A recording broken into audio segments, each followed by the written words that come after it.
बांग्लादेश में शेख हसीना का तख्ता पलट तो सबने देखा, आगजनी और लूटपाट की तस्वीरें भी सबने देखी, लेकिन इस सब की आड़ में एक आवाज जो दबाई गई वो बांग्लादेश में रह रहे हिंदुओं की थी।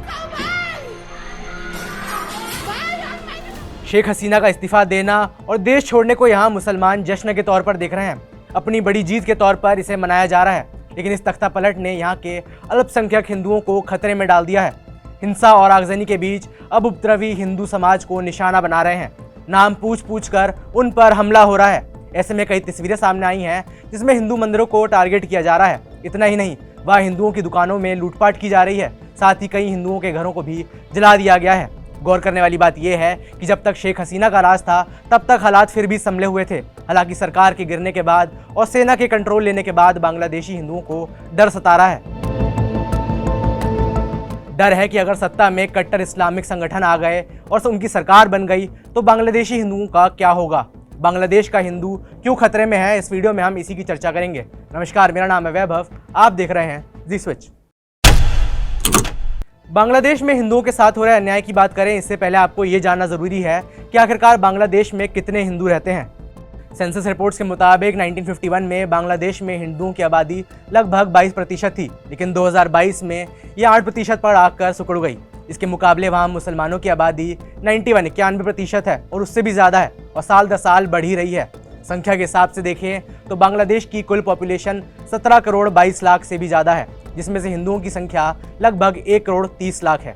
अब बांग्लादेश की यही 1 करोड़ 30 लाख हिंदू आबादी फिलहाल सहमी हुई है, सोच रही है कि प्रधानमंत्री तो हेलीकॉप्टर में बैठकर चली गई, लेकिन हमारा क्या होगा। बौखलाई भीड़ जिस तरह से घरों में और मंदिरों में घुस रही है वो ये बताने के लिए काफ़ी है कि भीड़ में आंदोलनकारियों की जगह दंगई घुस गए हैं। ये सवाल हम इसलिए उठा रहे हैं क्योंकि अगर सरकार से गुस्सा था तो हिंदुओं पर हमले का क्या तर्क बनता है। सवाल ये भी है कि तख्ता पलट के बाद उपद्रवियों को ऐसी क्या ताकत मिल गई है, कि ऐसी क्या आज़ादी मिल गई है जिसके चलते वो बेहद हर मंदिर में जाकर बेहिजक मंदिरों को निशाना बना रहे हैं।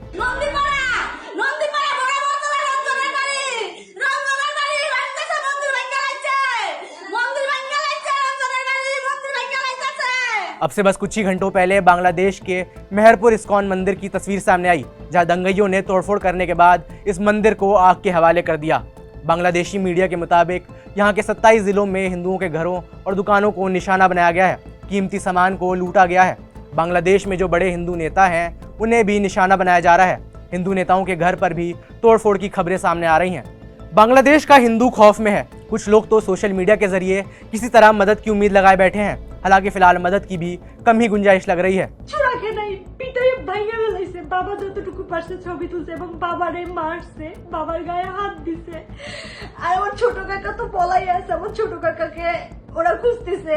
মানে আমরা কতটা নিরুপায় আজকের এই ছাত্রদের কারণে। আমরা जानने वाली बात यह भी है कि बांग्लादेश में हिंदुओं का उत्पीड़न पहले भी कम नहीं था। जानकार कहते हैं कि हिंदुओं पर हमले की वजह यहाँ की राजनीति ही है। दरअसल शेख हसीना की विरोधी party Bangladesh nationalist party Pakistan की समर्थक रही है। BNP यहाँ कट्टरपंथी जमात इस्लामी पार्टी को समर्थन करती है। हिंदुओं पर हमले का जमात का पुराना इतिहास रहा है। राजनीति से परे बांग्लादेश में ऐसे कई कट्टरपंथी मौलाना हैं जो युवाओं को भड़का रहे हैं। कई मौलाना ऐसे हैं जो यहाँ हिंदुओं पर धर्म परिवर्तन का भी दबाव डाल रहे हैं। ऐसे ही एक मौलाना का नाम है नूर हुसैन नूरानी, जो कहते हैं कि बांग्लादेश में साल 2040 के बाद इस्लाम के सिवा कोई नहीं बचेगा। বাংলাদেশে ইসলাম ছাড়া আর কিছু থাকবে না ইনশাআল্লাহ। যদি কেউ এসপি আর ডিসি হতে চায় সূরা ফাতিহার বিশুদ্ধ অর্থ বলতে না পারলে ডিসি এসপি বানানো হবে না। আমরা 2040 সালের ভিতরে বাংলাদেশ ইসলামী রাষ্ট্র বানায় ফেলবো ইনশাআল্লাহ। शेख हसीना के तख्ता पलट के बाद शायद आज ये मौलाना सबसे ज्यादा खुश होंगे। बांग्लादेश में ही ऐसे उत्पीड़न की वजह से और भेदभाव के चलते हर साल लगभग 2.5 लाख बांग्लादेशी हिंदू देश छोड़ने को मजबूर होते हैं।